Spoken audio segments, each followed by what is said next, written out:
tonight's session is on teaching addiction medicine, and we've got Dr Paul Grinzi, who is somewhat of an expert in this particular space. We'd like to acknowledge the traditional owners of the land in which this meeting is taking place and pay respects to their elders past and present and their families. GPSA is supported by funding from the Australian Government under the Australian GP Training Program. So we'd like to acknowledge that support. Without the Australian Government, we wouldn't be able to bring you these fantastic resources. And also, obviously, thank you very much to Paul for being available tonight. For those of you who have come across Paul, you'll know that he hails from Victoria. He's a medical educator with MCCC and the RACGP at the moment, but also an active GP and supervisor in Melbourne.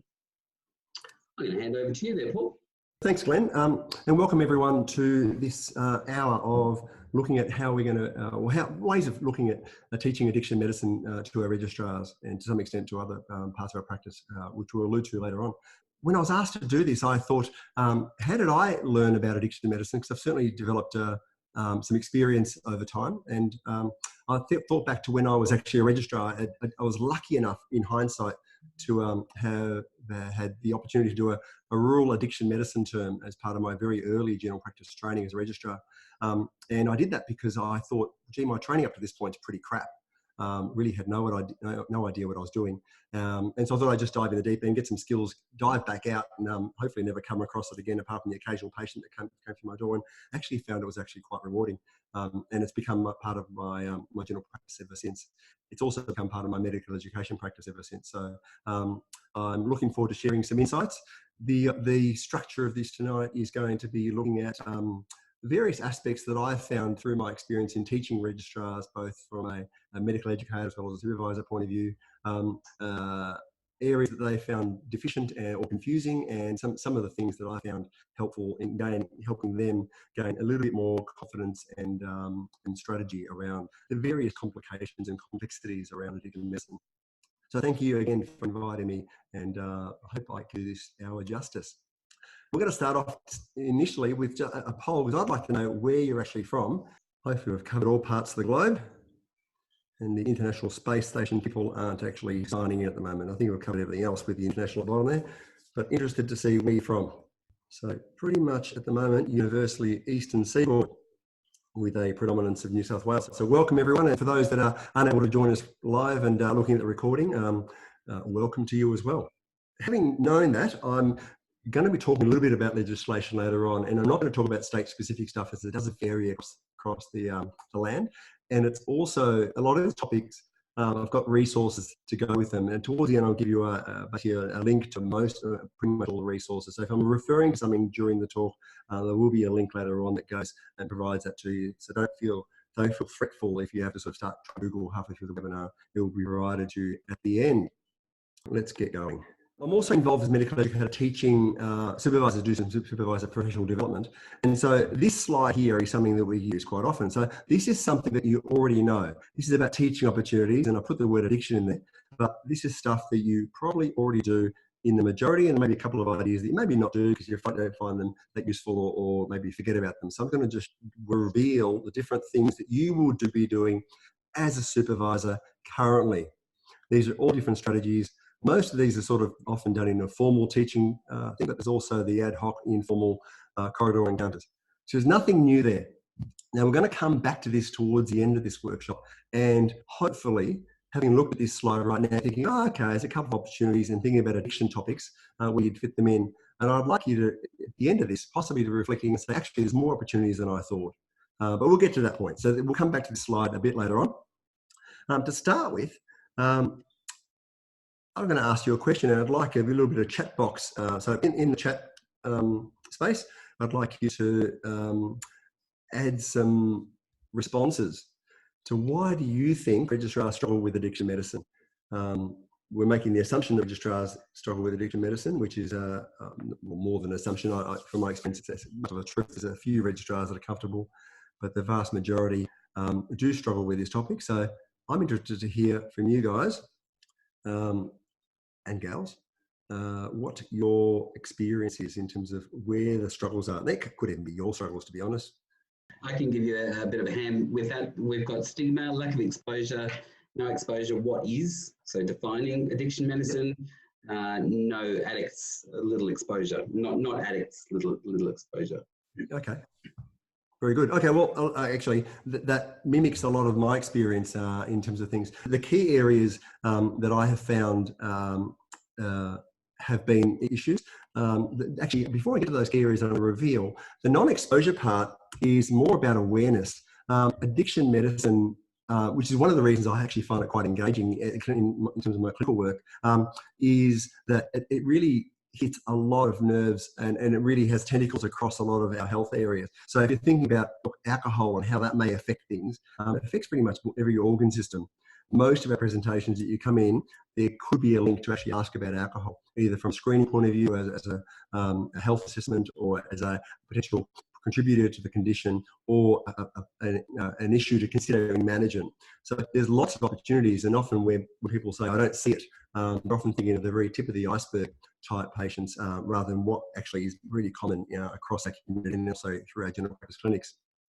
So the things that I've also found which mimics some of those things is addiction medicine in terms of education through undergraduate, postgraduate, hospital, and also within registrar teaching. It's really missing in action.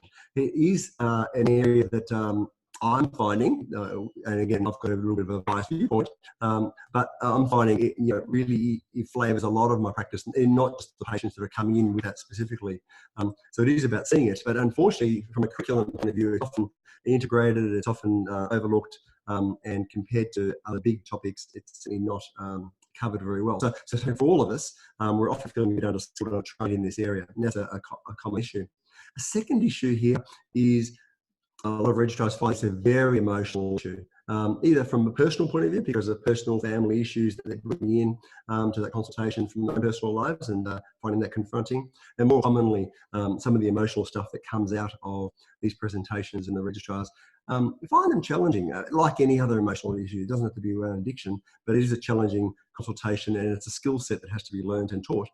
So I'm hoping tonight we can sort of at least explore a little bit about that and understand the emotions and explore how we can address them a bit more effectively without teaching it how to suck eggs.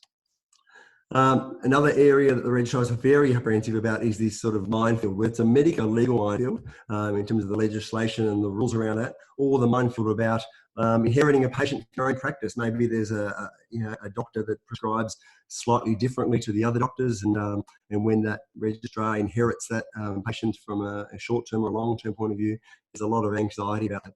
So there certainly is a lot of anxiety around some of the logistics around appropriate prescribing, how to deal with patients, and also the law behind it. So again, we're not going to cover state-specific stuff tonight, although I'll have a link to where you can find that. But we'll certainly, this is an area that registrars get very uncomfortable about in terms of knowing whether things are. Once they know what the legislation is, they actually realise, okay, it's pretty straightforward, and it's occasional to ask. But knowing it to start with is an area that is often under-taught initially. And the last of my things that I present here in terms of where registrars get confused is about terminology. These terminologies like addiction, dependence, and I'll explore a few more as we go on, can be confusing. And so saying a patient is addicted sometimes is mislabeling a patient or stigmatising them. That terms can be very unhelpful or just misappropriated. Some are actually on the mark. So we'll talk a little bit more about how to define these disorders and the clinical spectrum that comes around with them. Now, let's talk about how we're going to structure this workshop. And for those that have a little bit of a medical education background, you may recognise this acronym, and for those that don't, I'm going to reveal it. So A for attitudes, skills, knowledge, and the one that's probably missing for most people, systems. We're going to cover all those four tonight. So we'll look at attitudes, knowledge, skills, and systems, and how we can incorporate various aspects of education and supervision around these various areas. So tonight's agenda, instead of knowledge, we're going to be talking about a part of knowledge, we're going to talk about addiction medicine and particularly substance use disorders as a chronic disease. In terms of the attitudes, we're going to be looking at the idea of stigma and how that interplays with clinical care. But the skills part of things, we're going to look at the drug-seeking patient and the drug-seeking behaviours and what skills we actually teach our registrars to help them with that challenge. And in terms of systems, well, it's basically about practice systems and how that can support all the above. So that's our agenda, and I'm going to start off with looking at chronic disease and using that model to help our registrars. One of the things about substance use disorder, and we use that term, before we get into the chronic disease part of things, I'd like just to explore substance use disorder as a terminology of choice as opposed to addiction or dependence. The reason, I'll start with dependence, the reason dependence is confusing is because dependence has been used for two different definitions, I suppose. One is a sort of physiological dependence where you can get dependent on, for example, penicillin. If you take it for long enough, you're going to have potentially a withdrawal syndrome, having stopped withdrawing. That's a very physiological problem and less psychological from that point of view. Other substances, psychoactive substances, also have a dependence. It doesn't necessarily equate to of substance use disorder. So dependence can be confusing because it also is turned into legislation for a lot of states and territories. Dependence is often a synonym for addiction. And the reason addiction has been less utilised, at least in clinical terms, is basically it's become such a stigmatised term. If you call it an addict or talk about a patient being an addict, is quite stigmatised. We'll talk about stigma later on. But addiction itself was found to be actually the term itself, while technically correct for a lot of patients and what they're struggling with, end up being more of a barrier to care. So the term substance use disorder came about only recently in the DSM-5. You can substitute substance through cannabis use disorder, opioid use disorder, alcohol use disorder, substance and it's a use disorder. And the criteria are fairly consistent all the way through. Now, without going through the criteria specifically, because there's, again, a reference at the end that you can refer to if you wish to, substance use disorder or addiction, but we prefer not to use that term, substance use disorder, firstly comes as a spectrum, mild, moderate, severe, whereas previously you either were or weren't alcohol dependent, as an example. So a bit dichotomous and life's not like that. It's a bit more of a spectrum. So we've got more of a, from a mild to a severe part of that spectrum with the substance use disorder.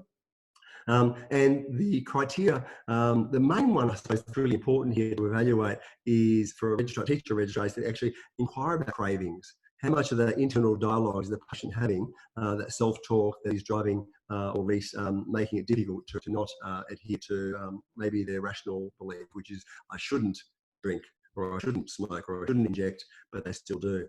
So part of this is a behavioural thing. It's less about the physiology, a lot about the behaviours. And the behaviours end up being things, so other criteria such as using increased amounts than previously planned, increased time, using it for much longer than increased planned, and really unable to stop. So one or two attempts to try and stop and just unable to stop.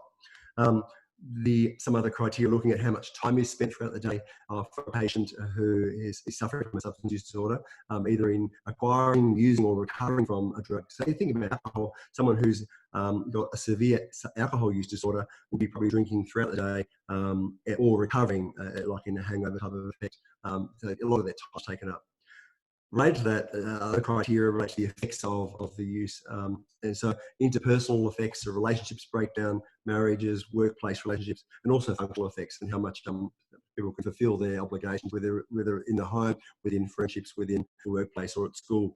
So that's a sort of a summary of things. You can see a lot of that is nothing to do with physiology, nothing to do with tolerance or withdrawal, but a lot of behaviours. And if you think about cravings as driving a lot of that behaviour, and then the withdrawal causing people to be quite distressed, and then it becomes a bit vicious cycle. So substance use disorder, the 4 C's that have sort of helped encapsulate all that. We've got loss of control. So patients will describe basically they can't help themselves. They really feel that there's a loss of control. The person who's has got an alcohol use disorder who says, I can't just stop at 2. I just have 2 and then it ends up being a whole slab, whatever it may be. So that's loss of control. Cravings, as I alluded to, is a strong driver and a very common symptom as part of this. And compulsive use. And so patients will describe, I want to quit. I absolutely want to stop here. But despite that rational desire, irrationally, they will compulsively use on top of that, driven by cravings and feeling of loss of control. And the 4th here is continued use despite harm. So, continued use is okay, but if you're having harm, so you've had a near overdose, or you've vomited up blood, or you've had problems with the police, whatever it may be, there's harm that's occurred to you, but you continue to use, is another key criteria around substance use disorder. So they're all things here that we can actually teach our registrar. One of the things I found is registrars often perceive this topic as quite complicated and find the patient's scenarios complex, but the actual theory behind it is actually quite simple. There's not a lot of complexity around that. So just simplifying things like these 4 C's, assess for them, and then you can make the diagnosis a bit easier. Then go back to your criteria if you feel those 4 C's are prevalent in that patient. Now, but chronic disease, and I like to use the analogy of a substance use disorder, an addiction, and asthma, because both of these are chronic, relapsing, remitting conditions. And there's a stigma involved with this. So if an asthmatic comes in, having been given a preventer and given all the right information about what they should do, an action plan around their asthma, and they come in with an exacerbation because they were smoking, or because they just had an exacerbation, or because they stopped taking their preventer because they felt well, we don't kick them out of the room. We don't say, get out of here and don't come back. But there are a number of practices and doctors that if a patient comes in with a relapse, there's a complete sense of failure and judgment around that. And to some extent, I'd like to, if we took away that whole moralistic tone, there are 2 conditions that are very similar. They're chronic, they go long term, not necessarily lifelong. Heroin use disorder, for example, is something that often lasts a couple of decades and then burns out. People actually, if they're survived, actually recover quite well. They can recover quite faster with treatment. But it's not a lifelong necessarily. Some things like alcohol can be lifelong. So it will vary in terms of duration, but chronic. Same with asthma, that could be lifelong or it could be part of the life. So chronicity is common between the 2. The relapse is common, absolutely common. So you expect relapse. It's not a failure of the patient, it's a nature of the condition. And when we do with someone relapses with asthma with an attack, we treat that attack, we try and optimize it so we can minimize the frequency and severity of further relapses. We should be doing the same with anyone with any sort of substance use disorder to see when they're coming with a relapse, treat that relapse, harm minimize around it, and then try and help them recover back into a maintenance, healthier process that they're less likely to relapse down the track. That requires more work than an asthma plan. It requires a lot of psychosocial work. So I'm not saying it's simple, but the 2 conditions will have a lot more in common than you actually think when we think about it. So again, explain to our registrars that the relapsing nature of this is part of the condition. It's not a failure on your part or the patient's part. It's the nature of the condition. Expect it, plan for it, and work around it.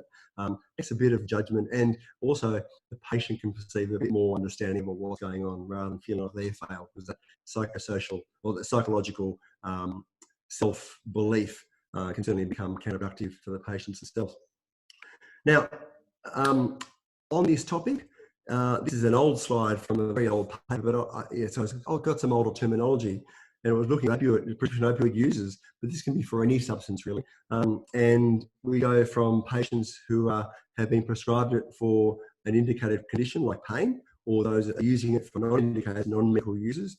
But you can see the spectrum is very similar. Now, these labels, I don't like the labels so much, but the key message here is you can be in the addicted or substance use disorder part, and then you can come out of that. It's not a permanent state. And people will be becoming, what we call, what this labels, recreational users, or in terms of the medical sphere, chemical copers. They're terminologies that I don't really find that are very helpful. But there is a spectrum, and people will move across that spectrum depending on what's happening with their lives. So between, if you want to push my buttons, you talk about genuine patients. And for me, all the patients that are coming to see me, regardless of whether they've got an addiction from non-medical use, or an addiction from, for example, in this case, pain or anxiety or insomnia, or whatever the underlying medical condition is, they're still patients for me. They're not genuine or not. They're actually all genuine. They've got different issues. So someone who's a non-medical user has probably got genuine substance use disorder, from genuine psychosocial issues, from genuine genetic predisposition and probably childhood trauma or other things contribute to that. That's all genuine.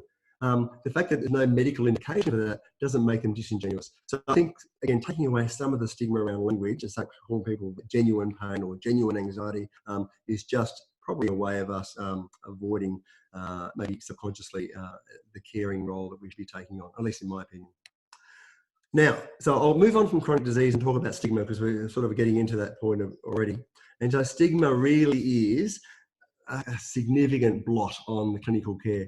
From my point of view, stigma affects, there's certainly an attitude across the nation, from the community, the press, the politicians, and especially, unfortunately, within our own community.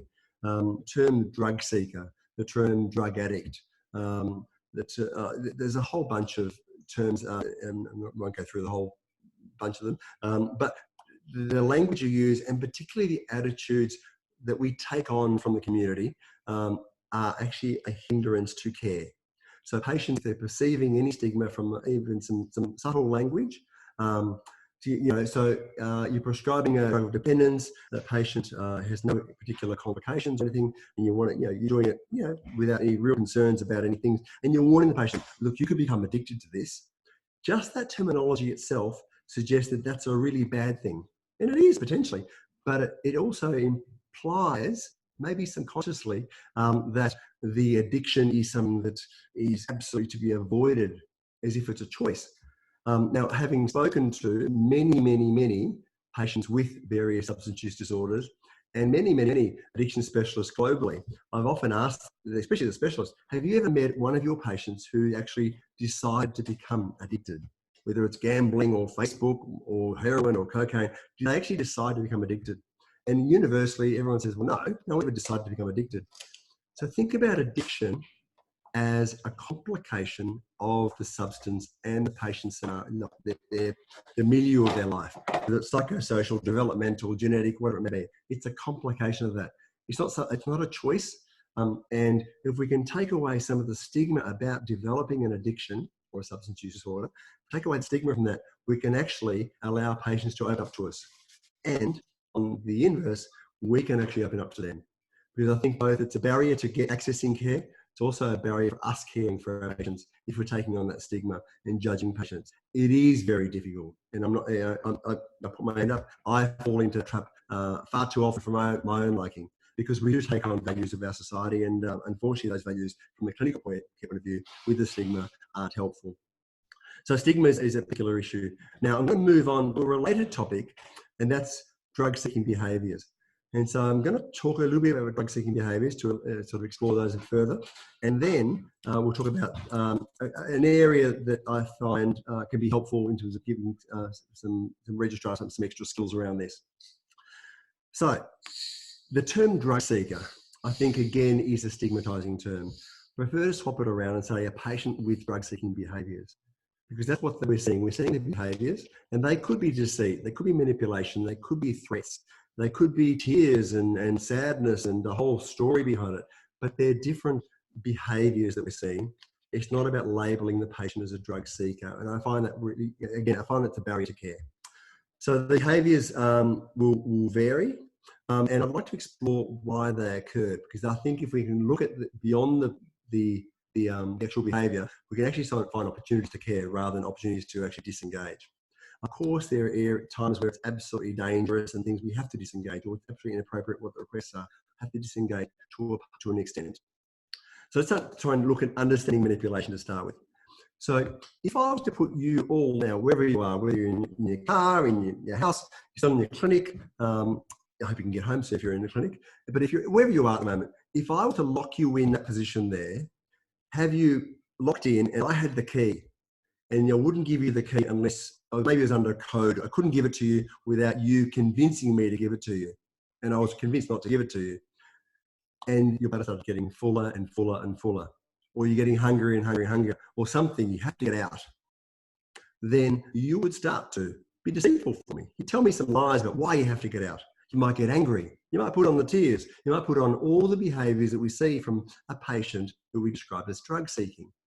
Because these patients are drug seeking almost always because they're extremely distressed.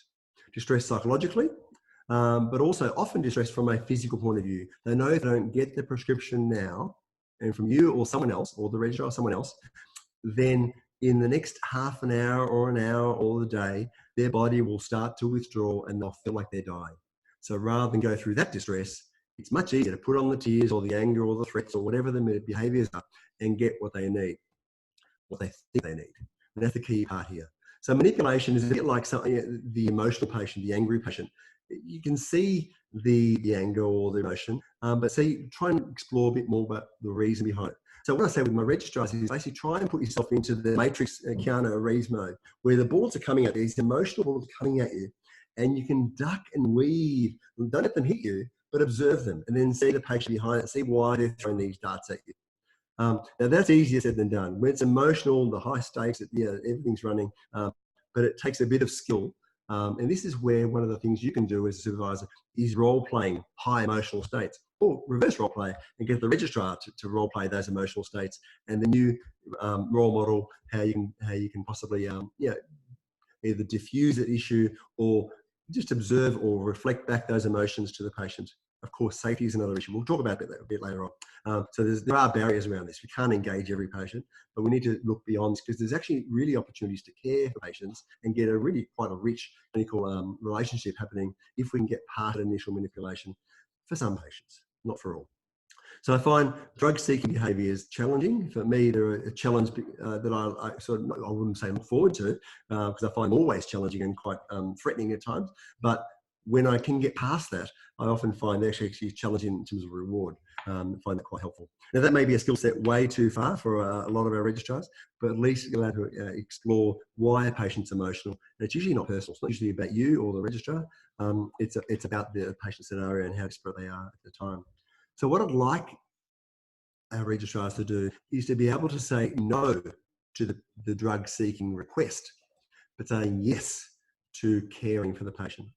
And so some of the scripts I'll often provide patients or registrars is saying, look, I'm not going to prescribe for this for you today. No, you don't think you heard me correctly. I'm not going to prescribe let's make it up, make it the endone and the temazepam that you've asked for before. I will not do that. But I am willing to hear and assess you and look at other ways of treatment.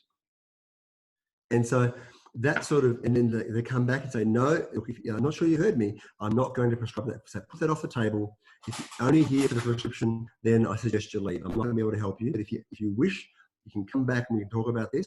If you want to, we can start the process today. And so some patients will call the bluff. They say, okay, well, give me what you got. Tell me what you're going to help me. How you're going to help me sleep. It's been happening for 20 years. Fix me.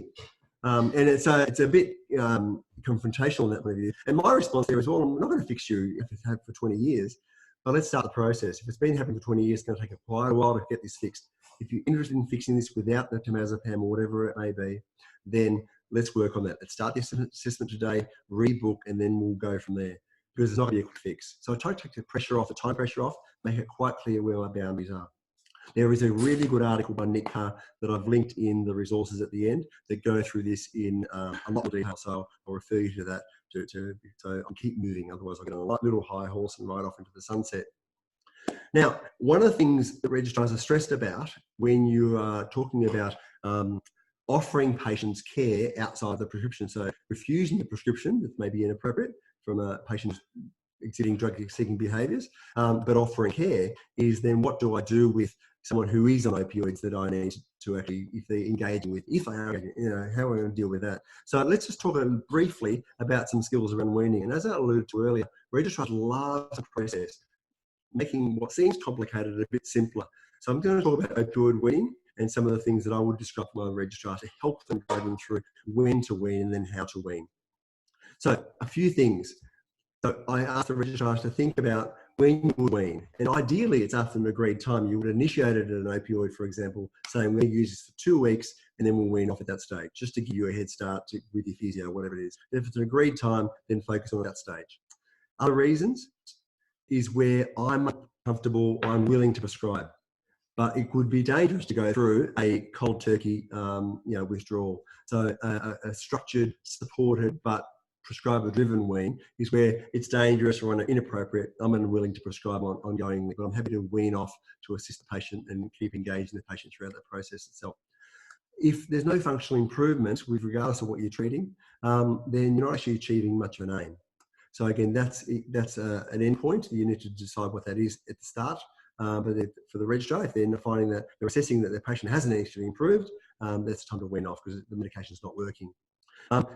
If there's no improvement in symptoms, let alone function, then it's another reason to wean off. Again, we're talking about opioids specifically here, but this could be about an improvement in sleep or anxiety or whatever the other indications are for prescription medications.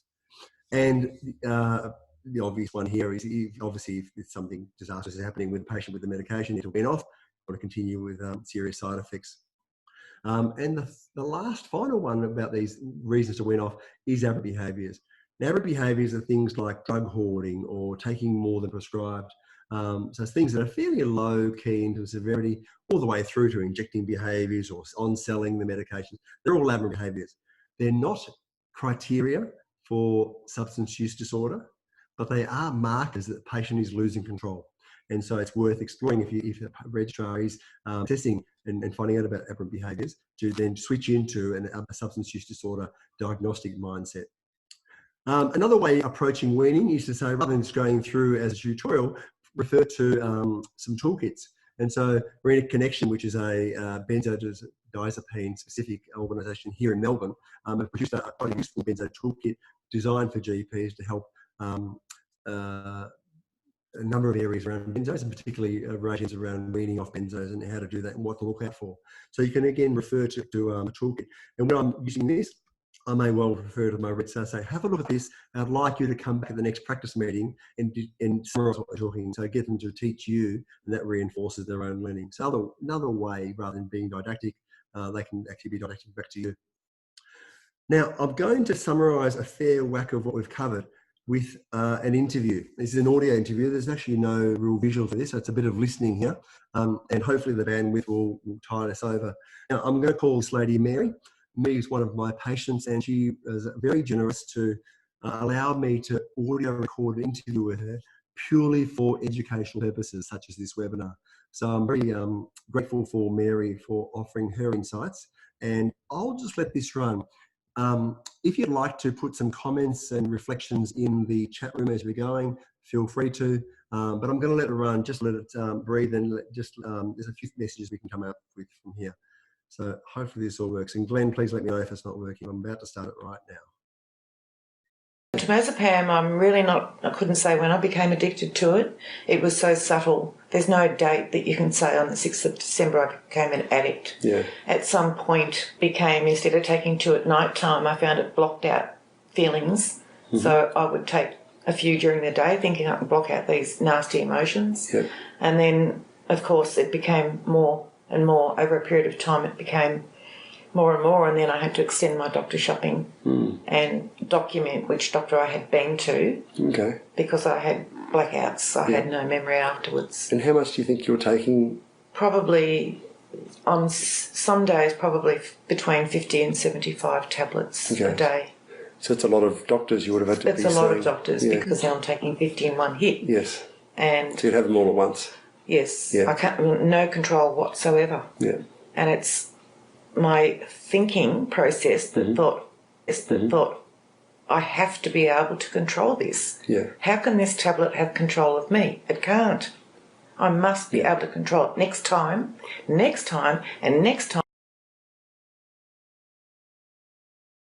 Whether it's a happy or sad emotion, I almost became habitual thing to block out emotions, to block out feelings, but unfortunately it also created major blackout periods, a lot of falls, driving the car, perhaps but it became a daily chore to look at what doctors I was going to, which doctors I had been to. They were all documented in a book, and they're still documented. But he said to me, I'm not prescribing it because I believe you have an addiction. And I literally felt so humiliated and went out with my tail between my legs. But there was nothing to follow it up. So there was no offer of other avenues to help. No. Okay. And so that actually triggered, I thought that I'm a bad person, therefore I'll just keep on. I think at that stage I binged even more than I had ever done before. And then So what story did you tell the doctors to get you the script easily? It was fairly easy. I would just say I need them, I'm not sleeping and I know I need to take 2 at night. And I'd say I realise they're addictive, but, I only take 2 at night. So that was the lying part coming out. How strong was the pull? Enormous. You couldn't resist? Couldn't. It's the only way I can explain to people who don't have an addiction is to say when you've got a really, really full bladder and you're shopping and you just, all you can think of is I really need to find a toilet, but you need to buy some stuff in the grocery. Yeah. you can't focus because you're really busting to go to the toilet. Yeah, so that's all you can think about. That's all you can think about. Yeah. And that happens with the pills. That's really hard to battle with that. Internal thinking, I need those tablets, even though you know the damage they do. There's the danger. I'm going to speak to a doctor who was possibly a target for a patient looking for these sort of drugs. Is there any advice you'd give that doctor how to approach that sort of encounter? Because it sounds like the one doctor that did bring it up did in a way that wasn't helpful for you. Oh, it wasn't at all helpful, no. I actually felt worse. Yeah. Any tips? I don't know, because for me it would have been just if the doctor had said, look, do you have an addiction? Well, actually it did happen. Dr who's now left there, it was she who said to me, I'm not really happy giving you temazepam. I think there are some issues. And I started denying it and then caved in and went into a huge emotional mess. She was excellent. She was the first doctor to ever challenge, but in a way that it wasn't, I've contacted Medicare, you've been reported, where you feel 2 inches big.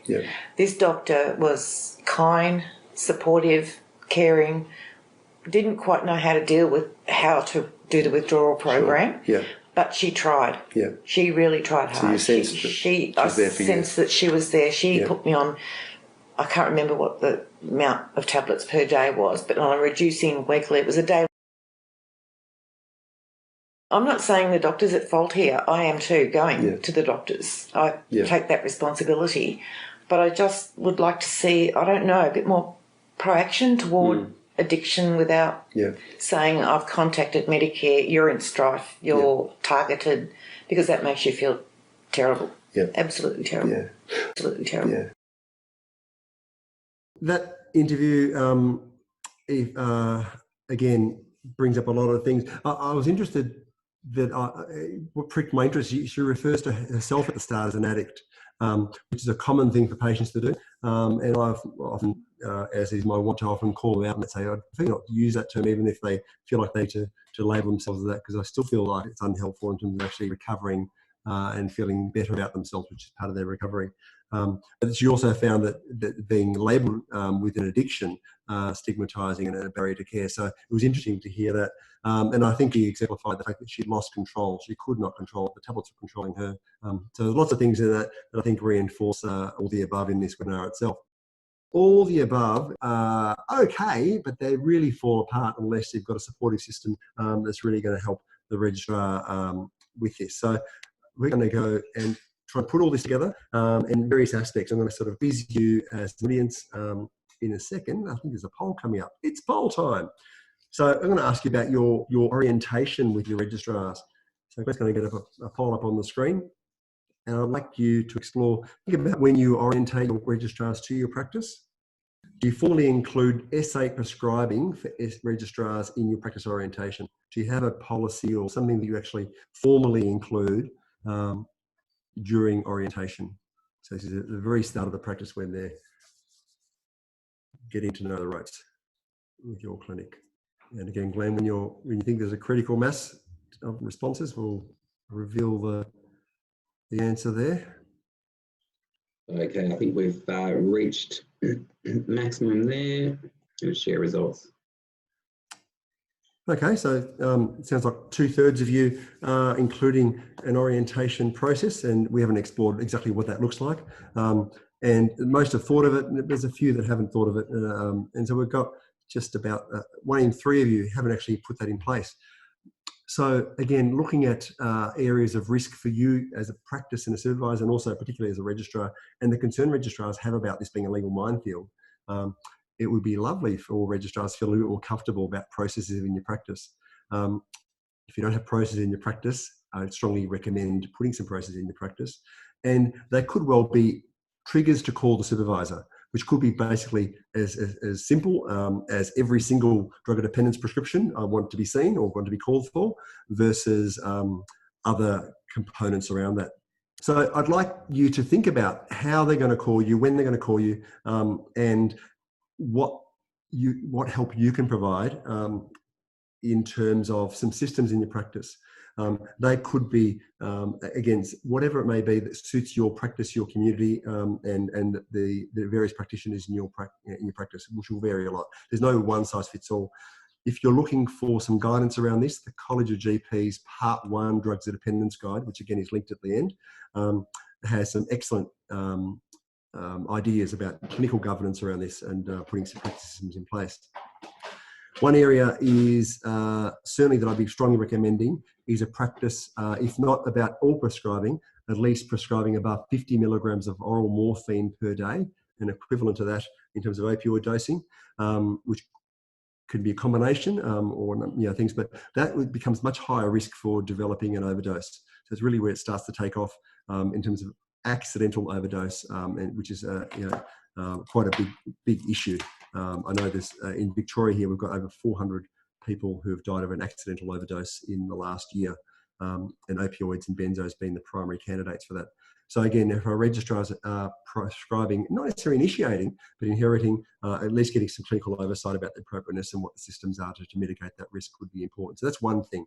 In terms of giving the registrars a tool, the opioid calculator, which is produced by the pain faculty of the College of Anaesthetists, comes as an app as well as a website, is an excellent tool to actually look at dose conversions and also weaning regimes as well. So it's an excellent tool there, again, referred to in the resources at the end, so you don't have to write this down necessarily.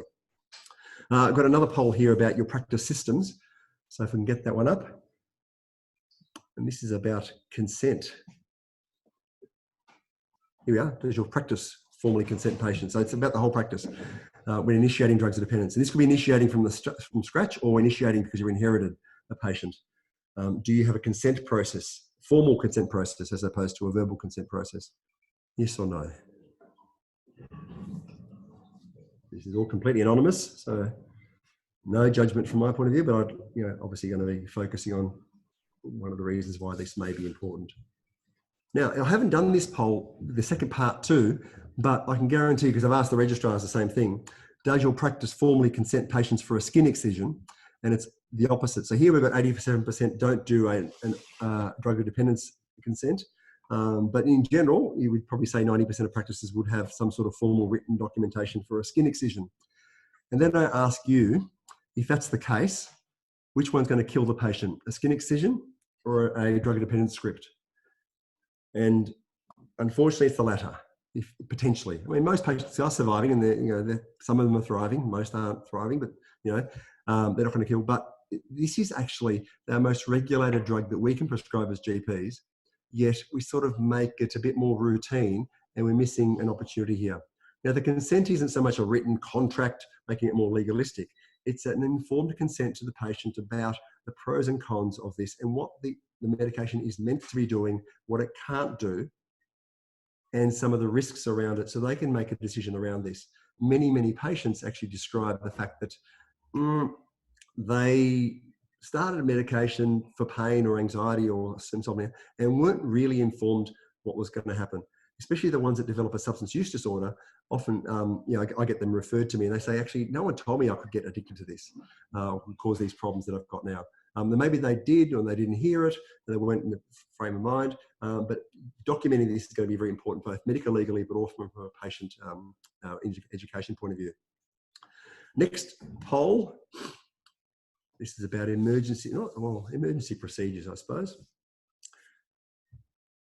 And I've used the word duress here, but I'd like you to consider that in terms of a process. So here we go. In the last 12 months, I'm giving you a time frame. So has your practice simulated a duress alarm scenario or a duress scenario? It doesn't have to be an alarm, but whatever system you've got in your practice that's available, have you actually simulated this? Press the button, see what happens. Or made the phone call, see what happens, or whatever it may be. And if you haven't got any system like that, please just click on the what's a duress alarm, so we can just see how many of you have got a system. Doesn't have to be, as I said, doesn't have to be a physical alarm, but some sort of duress system. All right, so 3%, only a few of you haven't got anything or are unaware of anything. I'd be strongly suggesting from a practice safety point of view for everyone in the practice having some system in place. And I'm really pleased to see just about a quarter of you have had simulated this. this is important. We practice, I mean, businesses practice fire drills, we'll practice CPR, we'll practice this and that. When you press the alarm, I did this as a practice in my own clinic a little while ago, and told my practice manager that sometime this morning I'll press the alarm when I'm not quite as busy with patients. And I'd like everyone to do the normal thing, but you'll know what it is, but everyone else will think it's a real thing. So I pressed the alarm and just sat there and went on Facebook, had a bit of look, and 3 minutes and 26 seconds later, someone knocked on the door saying, "Oh, Paul, is everything okay in there?" Now, if I was actually under threat when pressing my duress alarm, 3 minutes and 26 seconds is way too long. So we learned a lot about the processes around that, what happened at reception, who actually activated it, whose responsibility it was. And that simulation, we repeated down the track and we got it down, not perfect, but much better, with sort of just after a minute. So still took a whole minute, but much better. I've saved a whole 2 minutes of potential distress and a lot of extra stress, and potentially in a threatening environment where you press the duress. So one of the things that I'd suggest is that's not a bad teaching little session. Press the alarm, have like almost a fire drill, but have your duress drill. Work out what the responsibilities, what actually happens when you press the alarm. Does it call the police? Does it call the reception? Is it just a thing on the screen? Know what happens so that if you do have to press it, everyone knows what the results will be. All right, so safety is an issue. There's a stronger risk with safety with someone who's actively psychotic, for example, which could be drug-induced psychosis, than someone who's actually got a substance use disorder, although the threats as manipulative drug-seeking behaviours can actually threaten safety. So again, having boundaries and when to call it and when to say, no, I'm unhappy, I feel unsafe with this, and giving the registrars some skill sets around this. Now, role play is an excellent way of doing this, as well as talk-throughs in terms of how to get out of the room or how to de-escalate violence or threats of violence. Again, a separate topic, separate webinar altogether, but it needs to be said and needs to be thought about as part of the clinic systems. Now, final clinic system here, I've got our final poll as well. And we're going to look at legislation and how confident you are in terms of knowing your state's legislation around drugs and dependence, and also how comfortable you are teaching this. Ooh, 50-50. All right. So I will briefly, in a second, give you a quick link, but there's also a broader link down the track. So half you are aware and half you are not. And again, coming back to what's a legal minefield, a lot of the stress registrars are feeling around this topic, it's really important for everyone, including all of us, to know the rules. They're actually usually not that complicated. If you don't know the rules, it's going to be very easy to break them. Some of our drug-seeking patients, they will actually play on that if you're showing some sort of sign of weakness around knowing what the legislation shows. So being up to date with that's going to be important. Again, we haven't got time today to go through all those rules, and they're state specific, so it's worth looking them up. Coming back to that initial slide about what you do, what opportunities can you now say? This is more of just a quiet self-reflection bit, but looking at those various formats of teaching as supervisors, and you see opportunities now that you may want to include that can actually further your education. So again, just worth reflecting on what you're currently doing. Are there areas that you may want to incorporate that you may not have utilised, or ways of thinking about things that you haven't actually considered before? A little bit of a promo. The College of GPs and ACRM as well are both going to be rolling out from next year, early next year, alcohol and other drug education programs. I'm actively involved with the College of GPs program, and there is a website for explaining what's happening. There'll be more information coming out over summer, so look out for that. That's going to be a really, it's a whole of nation approach, basically, and accessible to all GPs in this land. So again, upskilling yourself to help your registrars, and also referring to registrars for this is going to be really helpful. The colleges program is going to have an essential skills for basically open access to everyone, and then those with higher risk populations or those working in rural or remote areas with less access will have access to higher tiers of education that are available to you. So look out for that. That's a little bit of a promo for both colleges, but as I said, I've got the link for the College of GPs, which I'm actually actively involved with. Now here is the big reveal. This is the website that Glenn will also email out in terms of the link, but this link goes to a document, and the QR code also goes to the same document that I keep as a live document with all my resources. So all the things I've referred to tonight are going to be in that document. So whether it's the College Drug Dependence Guide, whether it's NICCARS, how to approach drug-seeking patients, some of the state legislation, the criteria of substance use disorder, all those things plus more I've put into a document that I think has some rich resources, and I've curated and collated that to make sure it actually is practical and applicable to general practice. There was something I was going to briefly talk. I want to get to the Q&A quickly, so I'm going to just skip over naloxone. Apart from saying it's an important thing we're missing out on, the discussion around opioid overdose prevention and provision of naloxone to patients for use like we would use an EpiPen for an anaphylaxis. Again, there's a link there. It's also in the previous link that allows you to read up a bit more about that. So I'll brush over that. In terms of your state legislation, I've also produced a little shortcut here. Instead of your state, you would substitute the abbreviation that I've written in the brackets there for, so it's bit.ly/MATOD, which is medicated assisted treatment of opioid dependence, hyphen whatever state it is, and that'll go to your state's landing page for both that treatment, but also other parts of legislation, so you can then explore from there. Again, that'll be linked later on as well. So I just want to finish now with thanking everyone, and there's now an opportunity, because we have finished before time, for a bit of Q&A. So there are some questions. There's a question bit you can put your questions in, and I'll hope to answer those. I've also discussed with Glenn that we'll try and collate all questions as they've come through, because I've probably missed them through the chat if they haven't come through. And if there are any particular questions you'd like answered, I'll be able to answer a few before we wrap up the hour. Otherwise, I'll endeavour to answer as many as I can that aren't already covered in the resources in a sort of a one-pager that go out to everyone later on as well. What we do have on this platform is the ability to raise your hand. So I've got Dr. D as the only identifier. I'm going to allow you to talk if you want to ask your question.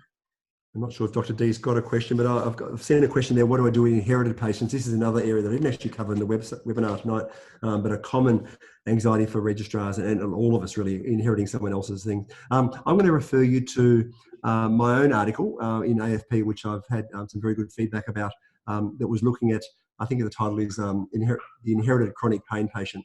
If you just Google RACGP, Inherited Patients, Grinzi, it's basically the first one comes up there, and it basically guides you through what I do with inherited patients and the approaches. It's also what I'm teaching around registrars itself. So Dr. Dees asked, I thought there was a study showing naloxone led to increased drug use. Actually, that's been debunked. It's quite a common thought. And internationally, where naloxone provision for the communities has been more available in terms of time frame than we have had in Australia, there's been some good research showing that having naloxone there actually decreases some drug use. I think it's not so much the naloxone, it's the discussion around opioid prevention, overdose prevention, overdose recognition, often can help reduce some drug use. And drug use by itself isn't necessarily bad, it's the complications of that can be bad. And a serious complication is dying. So I'd rather prevent a death than even if it ended up with a couple more, although the evidence shows that actually doesn't increase drug use. Although there may well be a study out there that shows increased drug use, overall it isn't there. Now let's have a look at a couple of other things. How do you use Safe Scripts as part of helping patients with substance use disorder? Safe Script in Victoria, and we'll be rolling out in a number of different states over time. I know Tasmania's already got a DORA system, which is a version of Safe Script. ACT and Queensland are coming on with Safe Script. New South Wales are talking about it. South Australia, Northern Territory and Western Australia are a bit quiet at the moment, I think, from Safe Scripts. It's a tool just to see what's been prescribed and what's been dispensed. It opens up questions for me, so there's less hiding. Patients are quite often surprised to have their details on there, so there's a bit of discussion about why it's there, and it's all about safety. So I just bring it up, say, look, I'm here for your safety. I'm not judging, but I'd like to explore why you need to have this extra script or whatever it is. So again, it's a tool for information, and then it opens up a discussion about what's going on in the background. So to some extent, it's almost a key to opening up a deeper part of the clinical assessment rather than what I'm just seeing on face value. Get some random questions here. What, if any, formal psychological techniques do you use? I suppose the bread and butter one for me that I've used over the years is motivational interviewing. It's really the psychotherapeutic technique that's probably best placed for behaviour change, in particular around substance use. A lot of it is about behaviour change. It's non-confrontational. It's supporting, of giving the patient some control, but it's really a guidance type thing rather than being too directive. I've also used acceptance commitment therapy processes around this. and some CBT as well. I've had some training around those. So all those are, I think, intermingle. Depends on the patient. But I think motivation interviewing would be the one psychological technique that I'd be using probably most commonly. Are there any other questions, or have I missed something? Oh, here we go. How do I manage a first-time patient in your 10 to 15-minute appointment? It depends on what they're presenting with. So sometimes I've got to burn some time because it is a critical issue.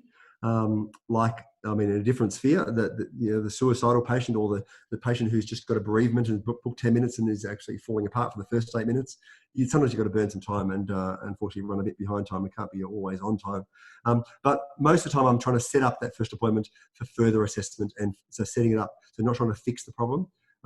If it's something urgent, I'll provide some very short-term therapy, whatever it may be, to get someone by so they can come back and see me in a couple of days' time.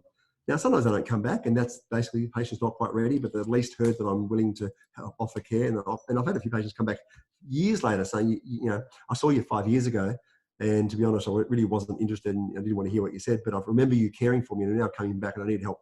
So it's planting that seed. You never know where it's going to grow. But often we'll set up an initial assessment and suggestion, come back, let's assess this properly, and actually put a better management plan in place. So don't try and fix it in one appointment. I think that's harsh on us and unfair on the patient to try and rush through. And it suggests that you can fix it in one appointment, which I can't imagine you could possibly do with all of these things. If I missed any questions, I'm trying to quickly scroll through. Yeah, we've got one here. Chronic pain syndromes. Is there room for prescribing with boundaries, mindful of morphine equivalent doses and risk factors for individual patients? Yeah, so chronic opioid prescribing for persisting pain syndromes is certainly a moving feast. There is more and more evidence to suggest that ongoing prescribing of opioids is causing more functional as well as pain, functional harm as well as pain at the 12-month mark or further, and it's big international studies showing that. There will be a few responder patients that seem to be doing quite well in terms of function and things, but there's probably a majority that have their pain subtly increased, and certainly functionally aren't doing as well as if they weren't on opioids. So I think there is a room for prescribing, certainly with some clear boundaries about what you will and won't do.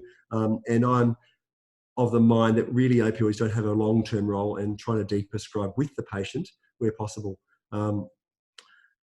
Especially if there's a higher risk. If someone's has been prescribed a higher risk dose or combination that I think is high risk, I will be probably a little bit less patient-driven and more doctor-driven. Still patient-centered in terms of what the patient values are, but I'm going to be a bit more didactic about what my philosophy around prescribing is, because I'm unwilling to continue prescribing a higher risk situation in the longer term. In the shorter term, I'll try some risk modification strategies, helping that could be used in the pharmacy. It could be talking about overdose, what to look out for, a number of ways to try and minimise the risk while we're still prescribing and weaning off. So I will be prescribing, but really trying to avoid ongoing set and forget type of prescribing, which often has happened and we've been trained to do in previous generations of training. Our current registrars are not trained to do that, so there may be a little bit of tension between supervisor and registrar, where the philosophy is a bit different there. Now, I do know we're a little bit over time compared to our hour, but I'm happy to answer any other questions that come through. And for those that are on our Facebook GPs Down Under group, I'm happy often to incorporate things. Here we go. Last question. Health retreats, treating addictions, any thoughts? Yeah, health retreats, I think, can have a role, although it can be useful being out of your environment where you've been using, but coming back into that environment after the health retreat often triggers, both cravings and triggers around relapse. So there's got to be a post-retreat plan around that. So they can help break the cycle. But sometimes, for some patients, it's actually better to break the cycle within their environment. Others are best to remove from the environment. It gets an individual thing. What I might do is, just with the slides for those that didn't get those things, I'm going to go back to that resource slide that you can write down if you missed it initially. I'd like to thank everyone for your involvement, and Glenn for inviting me to present this hour on addiction medicine and teaching it to our registrars. That's absolutely our pleasure, and gratitude for making yourself available on an evening in your own time. Now, for those of you that haven't come across the QR code activation before, if you hold up your smartphone camera to that particular QR code, normally it will allow you to open up the Dropbox that's attached to. As I say, as Paul alluded to earlier, we'll absolutely make sure that we get those links through to you and you have access to all of those resources. Thanks very much for joining us tonight, and we will get a recording of this webinar out within the next week, as well as a transcription for a Q&A shortly after that. Thanks very much, and look forward to seeing you at the next webinar. Thanks, Paul.